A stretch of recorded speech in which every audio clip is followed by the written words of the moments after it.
नमस्कार, स्वागत है आपका अस्तित्व एजुकेशन में।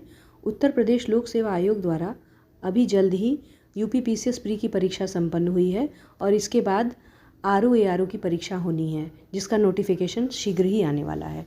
तो ऐसे में आरओ एआरओ की परीक्षा के लिए कितने चरणों में यह होती है और कितने नंबर का प्रश्न पत्र होता है, इसको जान लेते हैं।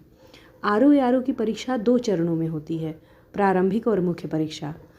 प्रारंभिक परीक्षा में 2 प्रश्न पत्र होते हैं, पहला सामान्य अध्ययन का और दूसरा सामान्य हिंदी का। टोटल 200 अंकों के लिए यह परीक्षा होती है और 200 प्रश्न भी इसमें होते हैं।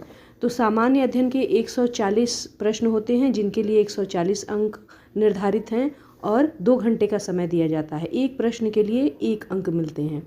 सामान्य हिंदी में 60 प्रश्न होते हैं और 60 अंक के लिए होती है यह परीक्षा, और जिसके लिए 1 घंटे का समय निर्धारित है।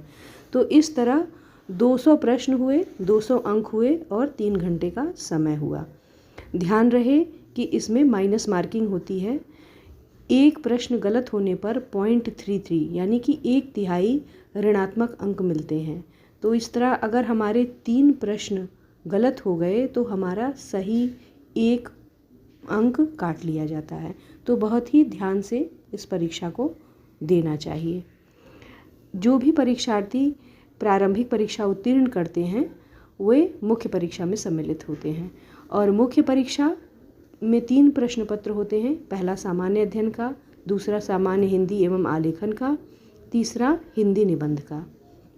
पहला प्रश्न पत्र जो सामान्य ज्ञान का होता है उसमें कुल 120 अंक निर्धारित होते हैं और 2 घंटे का समय दिया जाता है।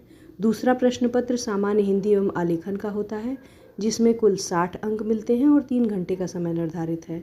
तीसरा प्रश्न पत्र हिंदी निबंध का होता है, जिसमें कुल 120 अंक मिलते हैं और 3 घंटे का समय निर्धारित है। यह पूरी मुख्य परीक्षा 400 अंकों के लिए होती है।